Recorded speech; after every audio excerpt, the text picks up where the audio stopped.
रोज रोज जल्दी उठने वाला ससुराल। रिंकू अपने बेड पे आराम से सो रही होती है, तभी उसकी माँ सुबह के 8 बजे उसे उठाने जाती है तो वो गहरी नींद में रहती है। तभी उसकी माँ कहती है कि अरे रिंकू, यहाँ इतनी देर तक कैसे सोती रहती है तू? अगर ससुराल 5 बजे का मिल गया ना, तब तुझे पता चलेगा। सुबह उठ के खाना बनाना पड़ेगा, अपने परिवार को अच्छे से खिलाना पड़ेगा, तब तुझे पता चलेगा। अरे मम्मी, मेरे ससुराल में भी ना नौकर चाकर होंगे, वही लोग काम करेंगे। मैं तो आराम से उठूंगी और मेरे सास ससुर कुछ भी नहीं बोलेंगे और कॉफी लेके वापस अपने रूम में आ जाऊंगी। अच्छा बेटा, वो भी देख लेंगे, तेरी भी शादी होने ही वाली है वैसे भी। अरे छोड़ो ना ममता, अपनी बेटी है, आराम से उठेगी। और हाँ, मैं जिस घर में इसकी शादी कराऊंगा वहाँ पे पहले से ही 10-5 तो नौकर होंगे ही। आप बाप बेटी ना मुझे परेशान करके रख देते हैं। देखना, आपकी बेटी की जब शादी होगी ना और वहाँ पे जब 5 बजे उठना पड़ेगा, तब आपकी बेटी को पता चलेगा। तभी रिंकू की माँ ममता आसपास में सबको कह देती है कि मेरी बेटी की शादी करानी है और रिश्ते तुम भी ढूंढना। तभी ममता की एक फ्रेंड आती है, कमला, जो कहती है कि एक अजय नाम का लड़का है जो बहुत ही अच्छा है और संस्कारी है और उसकी फैमिली भी बहुत अच्छी है, तो तू वहाँ पे शादी करा सकती है रिंकू की। अरे सुन ममता, बहुत अच्छा रिश्ता है, लड़का बहुत संस्कारी है, बहुत अच्छा है।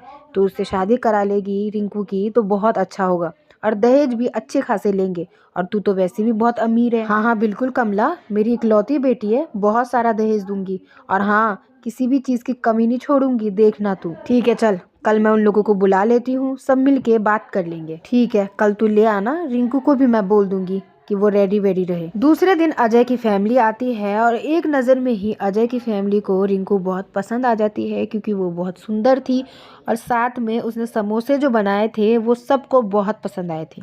बेटा, तुम हमें बहुत अच्छी लगी हो और हाँ, मेरे बेटे को भी बहुत अच्छी लगी हो, तभी तो वो शर्मा के बैठा है और कुछ नहीं कह रहा।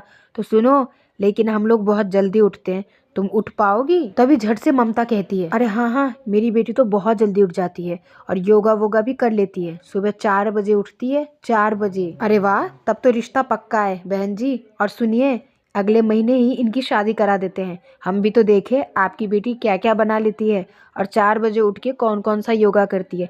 बेटा मुझे भी बताना, ठीक है? रिंकू को कुछ समझ नहीं आता कि उसकी माँ क्या क्या कह दी, फिर भी वो हाँ में जवाब दे देती है। हाँ मम्मी जी, बिल्कुल कराऊंगी ना योगा। अजय की फैमिली वहां से चली जाती है और दोनों की अगले महीने शादी हो जाती है। शादी के बाद रिंकू का पहला दिन था और वो रसोई में कुछ बनाने वाली थी, तभी उसकी माँ सुबह 4 बजे आ जाती है और उठाने लगती है। अरे बहू सुन, जल्दी उठ जा, तेरी माँ तो बोल रही थी कि तू बहुत जल्दी उठ जाती है।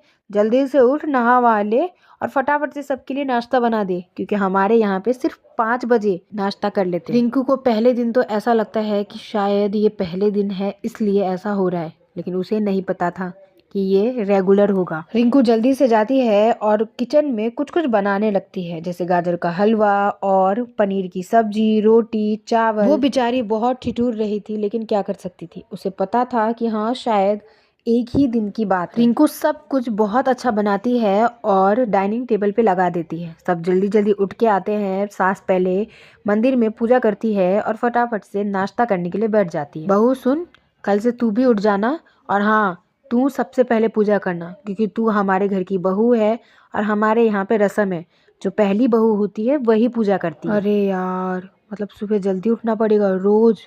ठीक है मम्मी। ठीक है बहू, और सुन, सब कुछ बहुत अच्छा बना है, ये ले तेरा इनाम। रिंकू को सबसे पहले सास कुछ देती है, फिर ससुर। बहुत थक चुकी थी लेकिन वो किसी को कुछ नहीं कहती और अपने रूम में जाती है और जैसे ही वो बिस्तर पे लेटती है सो जाती है। उसकी सास उसे कुछ नहीं कहती है और सोचने लगती है कि कोई बात नहीं, नई बहू है, धीरे धीरे सीख लेगी। रिंकू रोजाना ऐसे करने लगी। पहले 4 बजे उठ जाती थी, पूजा वूजा करके सबके लिए नाश्ता बना के तुरंत सोने चली जाती थी। अरे बहू, तू इतनी जल्दी नाश्ता करके सोने कैसे चली जाती है? हमारे साथ थोड़ा बैठा कर, सीरियल वीरियल देखा कर मेरे साथ, और हाँ, गार्डन में भी घुमा कर।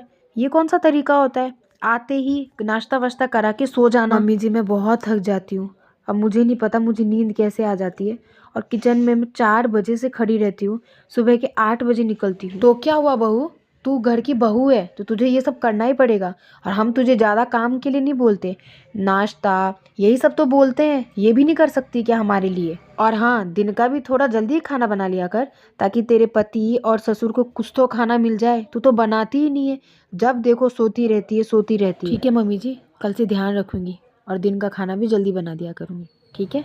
रिंकू को आदत नहीं थी इन चीज़ों की, तो धीरे धीरे उसकी तबीयत खराब होने लगती है। फिर उसके पति को एहसास होता है कि शायद रिंकू की आदत नहीं है ना, इसलिए शायद परेशान हो जाती है। एक काम करता हूँ, पूरी फैमिली को कहीं घुमाने ले जाता हूँ, इसी बहाने रिंकू भी घूम लेगी और इतनी जल्दी उठना भी नहीं पड़ेगा। पूरा परिवार प्लान बनाते हैं, लेकिन रिंकू को कुछ भी नहीं पता होता। तभी उसका पति बोलता है कि रिंकू, हम कहीं पे घूमने जा रहे हैं 2 दिन के लिए, तो तुम कुछ कपड़े रख लेना। और सुनो, तुम्हें 2 दिन 4 बजे नहीं उठना पड़ेगा, क्योंकि हम होटल में रहेंगे और होटल वाले ही हमें सब कुछ खिलाएंगे। रिंकू बहुत खुश हो जाती है और हाँ में जवाब दे देती है। ठीक है ठीक है ठीक है, जल्दी से रख लेती हूँ कपड़े। रिंकू अजय के साथ पूरा परिवार घूमने चले जाते हैं। 2 दिन तक बहुत जगह घूमते हैं और होटल में आराम करते हैं। तीसरे दिन वापस आते हैं, लेकिन उसकी सास को एहसास हो चुका था कि कुछ ज़्यादा ही रिंकू को परेशान करती है। सुन रिंकू, तुझे इतनी जल्दी कल से उठने की ज़रूरत नहीं है, आराम से उठना।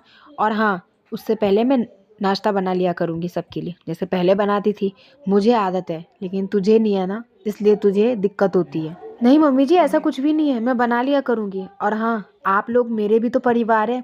और हाँ, मैं धीरे धीरे सीख लूँगी और सबके लिए 4 बजे ही बना लिया करूँगी। अभी आदत नहीं है ज़रूर, लेकिन हाँ, सीख जरूर लूँगी। तभी अजय बोलता है कि तुम सास बहू जल्दी उठ के नाश्ता बना लिया करना और दोनों दिन में आराम कर लिया करना, किसी को दिक्कत नहीं होगी। और मम्मी, आपके जो घुटने में दर्द होता है ना, वो भी नहीं होगा, क्योंकि रिंकू आपकी हेल्प कर दिया करेगी। तभी दोनों जोर जोर से हंसने लगते हैं और सबको थैंक यू कहते हैं। दोनों सास बहू आराम से सबके लिए नाश्ता बनाते और दिन में थोड़ी देर आराम कर लिया करते। ऐसे रिंकू भी सुधर जाती है और उनकी सास भी।